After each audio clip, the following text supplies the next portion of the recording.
discussing chapter number 9, biomolecules. We have discussed many biomolecules, and in the last session we were discussing a biomolecule called as enzymes. Enzymes are acting as a biological catalyst. They increases the rate of reaction. They speed up the velocity of reactions, and thus they are useful in doing a biochemical reactions in our body. Without the enzyme, the chemical reactions in the body that slows down and we are not able to survive at such slow speed. Hence there is a need of an enzyme. So that we have discussed yesterday. We have also discussed that how the enzyme increases the rate of reaction. Okay, by lowering the activation energy, the enzymes increases the rate of reactions. Apart from that, we have also seen the nature of enzyme actions. Means what is a mechanism by which the enzyme is capable of increasing the rate of reaction. So that we have already discussed in the previous session. Now today we have to learn the factors which affect the enzyme activity. So let's learn the factors which affect the enzyme activity. So here we are going to start with factors affecting enzyme activity.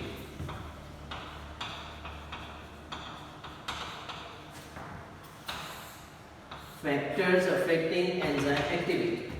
You know that the enzymes, most of the enzymes are made up of proteins, and the protein might have a primary structure, secondary structure, tertiary structure, or the quaternary structure.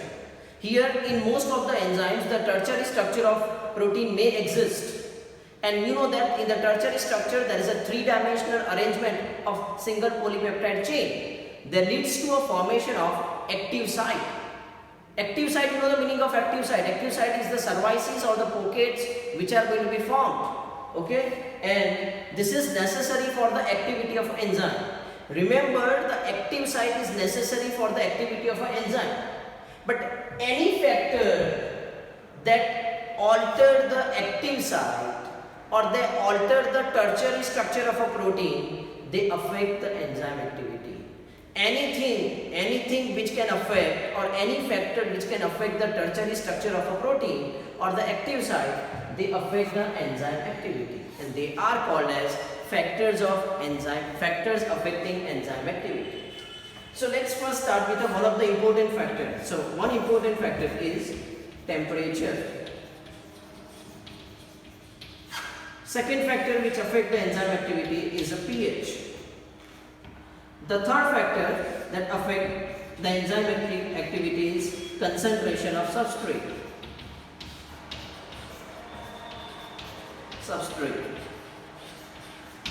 Clear? Similarly, the concentration of inhibitors, or you can say that the concentration of enzymes, they all are the factors. But according to the book, we just have to learn the three factors: temperature, pH, and the concentration of substrate. But apart from that, the many factors are that which can affect the enzymatic activity. Like for an example, that is a concentration of enzyme, concentration of inhibitors, the metals and the cofactors which are present over there, they can also affect the enzymatic activity. But we will learn these three factors which are affecting the enzymatic activity in detail. Okay? So let's start with the first factor, what we call it as temperature. Okay, the temperature is the first factor which can affect the activity of an enzyme. Okay, you know that the enzymes, they are going to be active in a narrow temperature range. Every enzyme shows its maximum activity at a specific temperature, and this temperature is called as optimum temperature. So first of all, I will tell you what is the optimum temperature. Optimum temperature.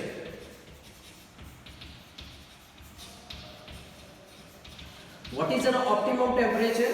The temperature at which enzyme shows its maximum activity. Maximum.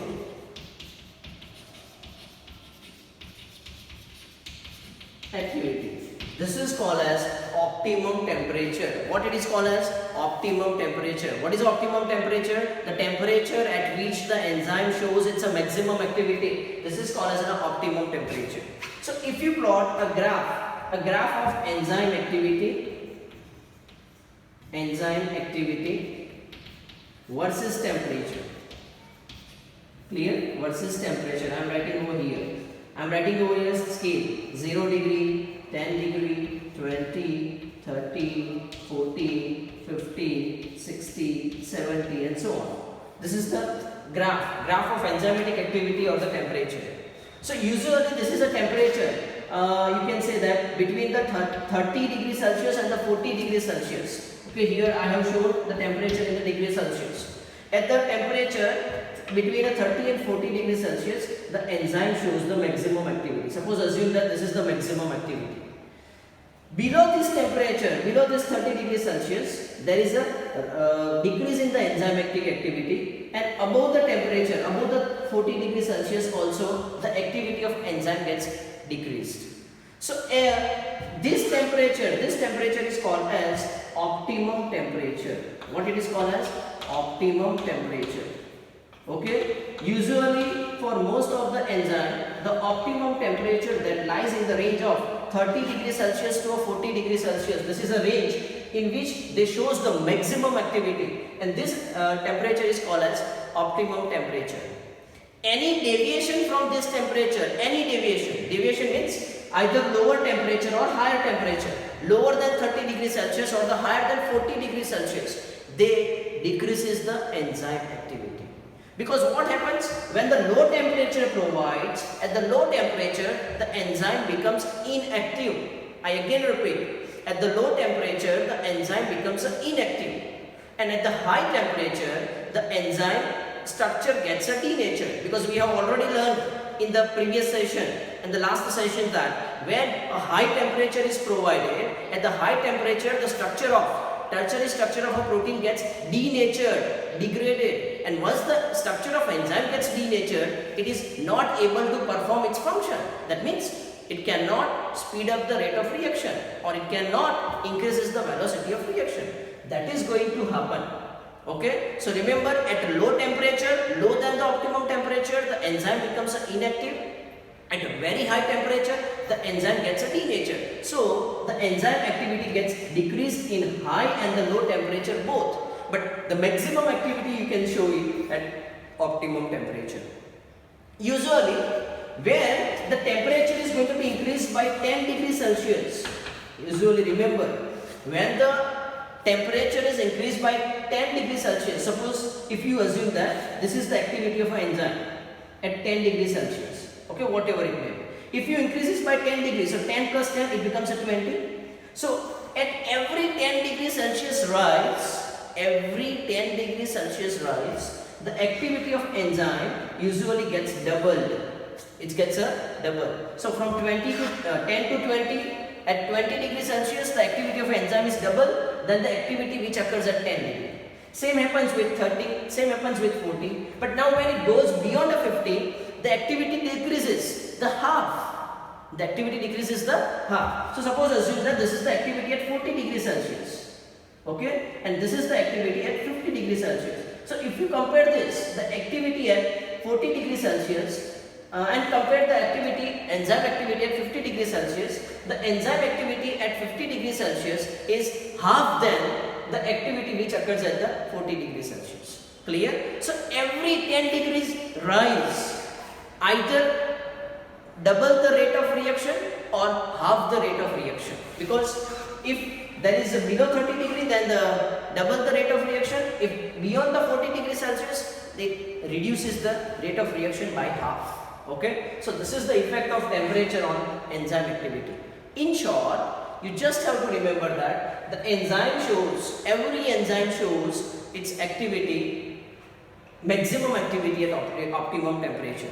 If any deviation occurs from it reduces the enzyme activity. So this is called as the effect of temperature. Okay, most of the enzymes, they shows the optimum temperature in the range of 30 to 40 degrees Celsius. But I have already told you few exceptions in the previous sessions. The exceptions are the enzymes which are isolated from the organisms that you can find in the hot springs, vent and the sulfur spring. These are the locations from which if you isolate a bacteria, the enzymes of this bacteria can also survive at higher temperature. Okay, they can also survive at 70 degrees Celsius, 80 degrees Celsius, and so its activity. Clear? But they are exception.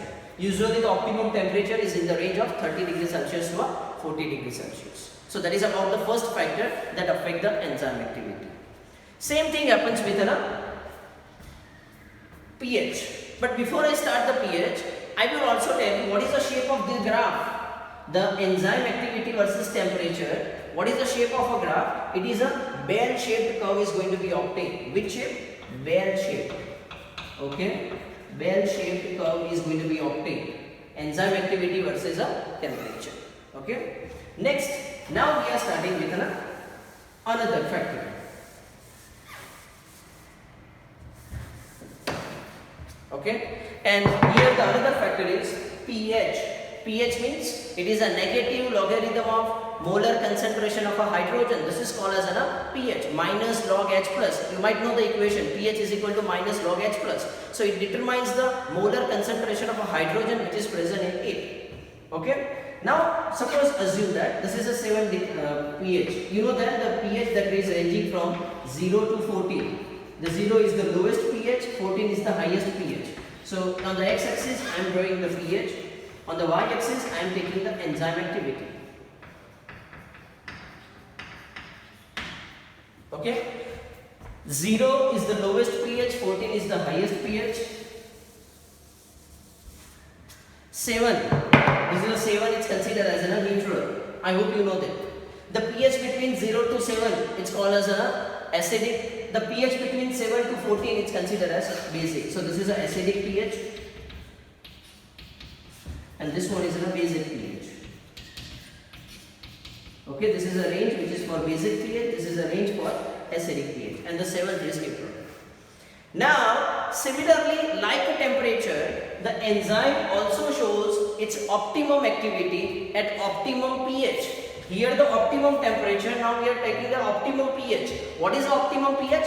Optimum pH means the pH at which the enzyme shows the activity.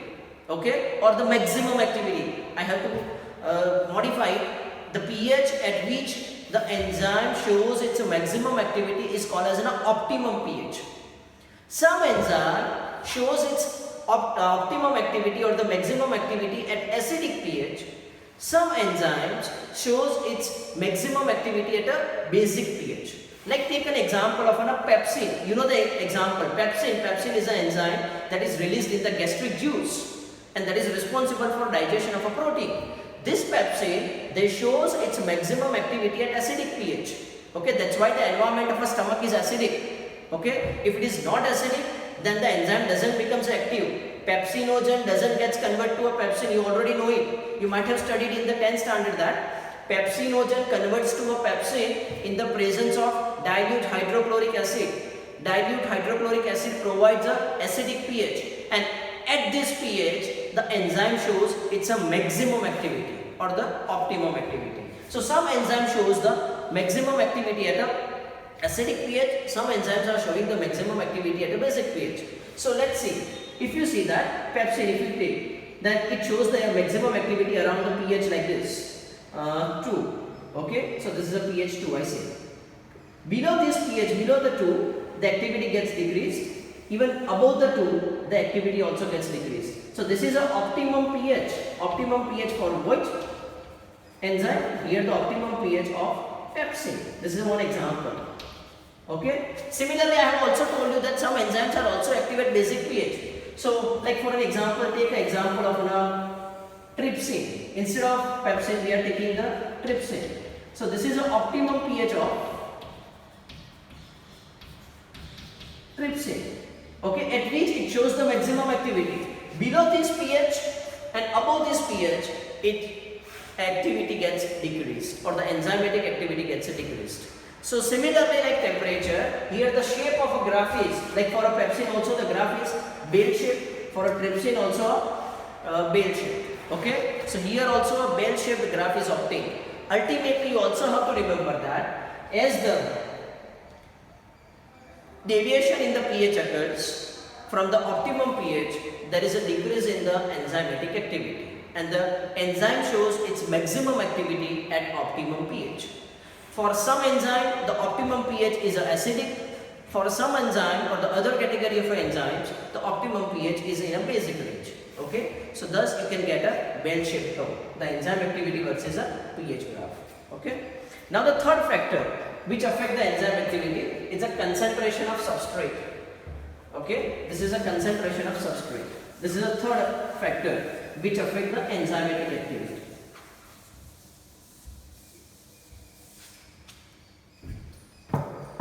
So let's discuss the third factor which affect the enzymatic activity. You know the basic reactions. What happens? E plus S, E means enzyme, S means substrate. They leads to a formation of ES, what we call it as enzyme substrate complex, which leads to a formation of EP, enzyme product complex. And ultimately, finally, what is going to be formed? A product and enzyme gets liberated. Okay, they get separated. The enzyme can be utilized to catalyze one more substrate. This is what happens. But you know that this substrate that binds with an active site of an enzyme, and the binding of substrate and enzyme is like a lock and key. Like a lock and key. Like a particular key only open a specific lock only. Okay, it is not like that a key can open any lock.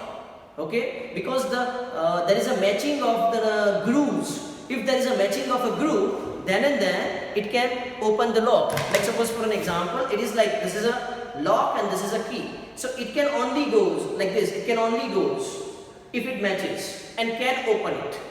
Right? If it is not matching, it cannot open the lock. कदाच key अंदर जती रहे, पण lock तो open ना थाय, ज्यां सुधी एना grooves match ना थाय त्यां सुधी. Similarly, the binding of enzyme and the substrate is also like a lock and key, Okay, so the substrate can bind to a specific enzyme only. It cannot bind to any enzyme. Like the maltose can bind with a maltase, or maltose is hydrolyzed by maltase. It is not hydrolyzed by the sucrase or lactase. Okay. Similarly, the sucrose is hydrolyzed by sucrase, not by the pepsin or trypsin. Clear? Because it's working like a lock and key. There is a specific enzyme for a specific substrate only. Okay. So same thing happens. I will show you with a diagram. Like for an example, this is an active site which is present in the enzyme. This is an enzyme. Assume that it is an enzyme. This one is an active site. Okay. This is an active site. Okay. I am showing you. This is an active site. Now assume that this is a substrate. Yes, this is a substrate. So now the enzyme and the substrates, their grooves are matching. So they work like lock and key, and then they can combine. They can combine. Okay. Let's see how the combination takes place.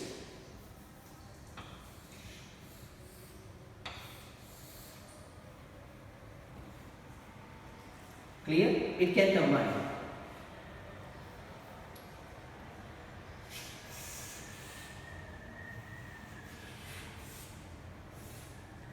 This is a substrate and this is an enzyme, and that leads to a formation of enzyme substrate complex. बराबर से जो आप matching तत्व से तो enzyme substrate complex बनते हैं, ultimately it leads to a formation of product. But suppose assume that if this is a substrate, like this is a substrate,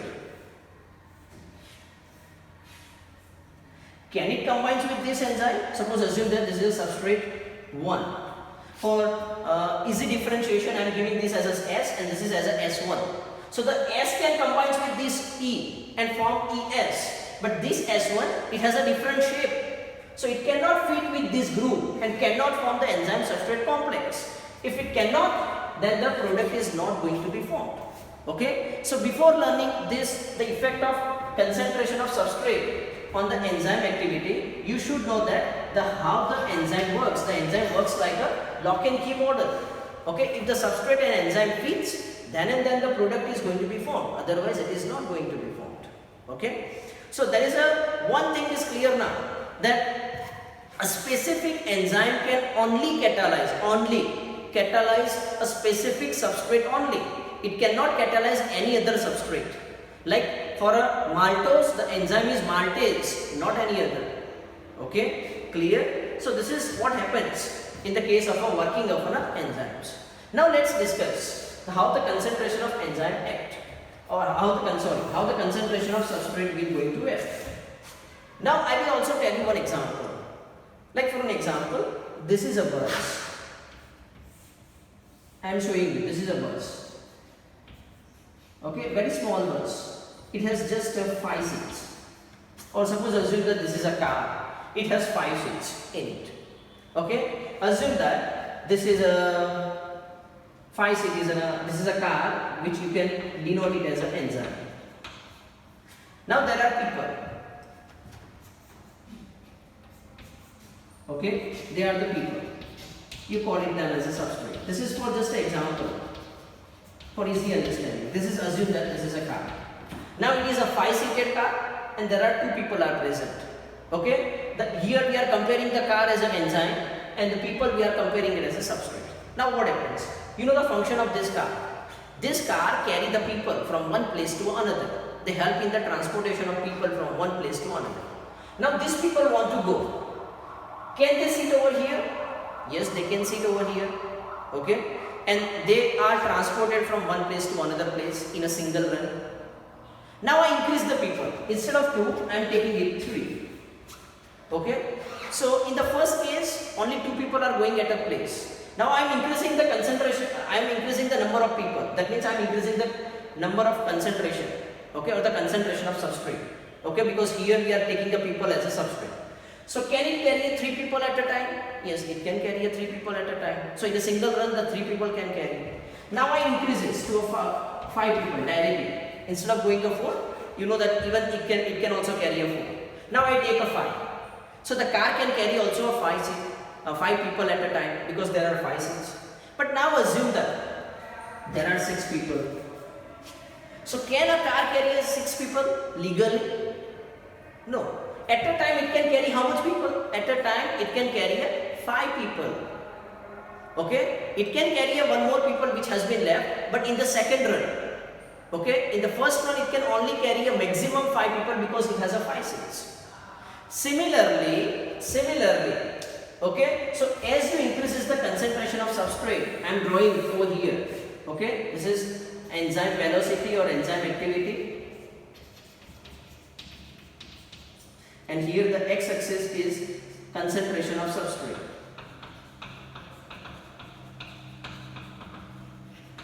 So 2 થી 3 કર્યા, 3 થી 4 કર્યા, 4 થી 5 કર્યા, ત્યાં સુધી કોઈ વાંધો નતો. They are carrying the people at a one time.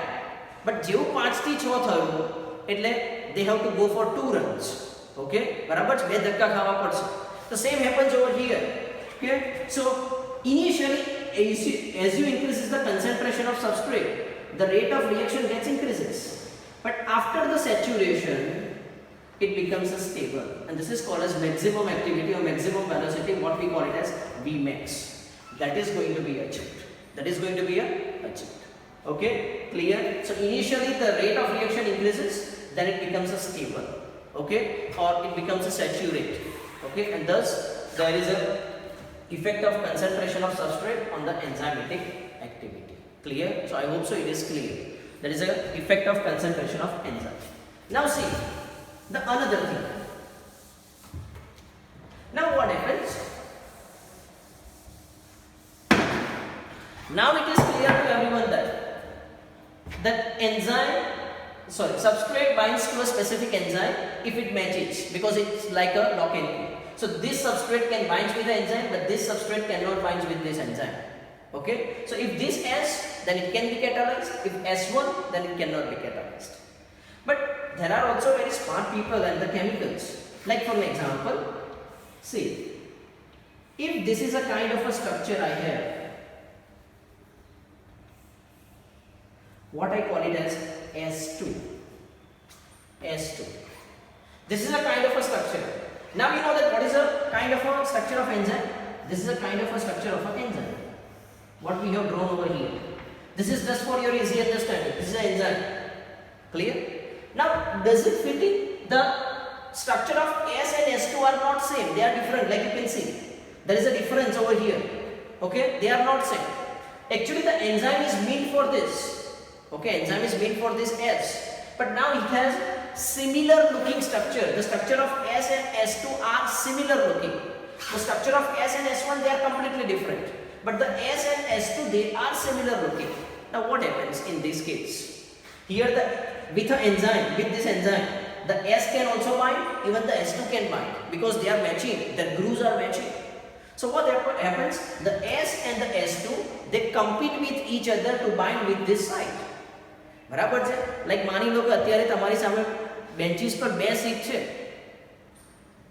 બે છોકરા બી છે, બે સ્ટુડન્ટ્સ બી છે. હવે ત્રીજો સ્ટુડન્ટ આવ્યો, એ કહે છે કે મારે અહીંયા શું છે, તો શું કરશે? બે જણા ઝઘડશે, they compete with each other. બરાબર છે? અને તમને ખબર છે કોણ વિન થશે? Those who has a higher power, જેની જોડે તાકાત વધારે હશે એ જીતી જશે. Same thing happens over here. The substrate and S2, they compete with each other because the enzyme is same. Clear? Who will win? Those who has a high affinity or those who has a high binding capacity. જે ઝડપથી bind થઈ જશે, જે strongly bind થશે, that will win. Okay? But this S2 બેમાંથી એક જ જગ્યા લઈ શકે, ક્યાં S ક્યાં S2. But this S2, once it is occupied, it prevent the binding of S. And if S cannot combine, the product cannot be formed. Clear? So here, this S2 we are calling it as I. Okay? This is called as inhibitor. What we call it as? Inhibitor. So what is an inhibitor? Inhibitor I, it prevents a binding of S with an enzyme. And once the inhibitor binds with an enzyme, it cannot catalyze the reaction. A reaction આગળ થશે જ નહીં because S binded નહીં થયું, ES complex બનશે જ નહીં, and the product is not going to be formed. Clear? So this is what going to be occur in the case of an inhibitor. Okay? And this kind of inhibition is called as competitive inhibitions because both are competing with each other. Okay? There is also another kind of a example. Like I have told you one example that 3 students are there. બરાબર છે? And there are only 2 seats. બરાબર છે? So they fight with each other. જે વધારે તાકાતવાળું હશે જીતી જશે. પણ એ તો 3 સ્ટુડન્ટ હતા એટલે ઝઘડતા હતા. But now suppose assume that 3 student છે અને હું છું સર, જગ્યા તો બે જ છે. ક્લિયર? તો સ્ટુડન્ટ હશે તો એ ઊભા થઈ જશે ને એની જગ્યા કોણ બેસી જશે? ટીચર. બરાબર છે? તો ત્યાં ફાઇટિંગ નહીં થાય. Here there is no competition. So this kind of inhibition is also called as non-competitive inhibitions. But then you don't have to learn. You just have to learn the competitive inhibition. Competitive inhibitions, that means here there is a structural similarity between the substrate and inhibitor. It occurs because structural similarity. Like substrate and inhibitor has structural similarity. They are mostly similar. So they compete with each other to bind with the same enzyme. And so that's why they affect the enzymatic activity. So that's all about the factors affecting the enzyme activity. I will tell you the example of these inhibitions. Like usually, take the example. This is an enzyme, succinate dehydrogenase. This is the name of enzyme, succinate dehydrogenase. For this succinate dehydrogenase, the substrate is succinate.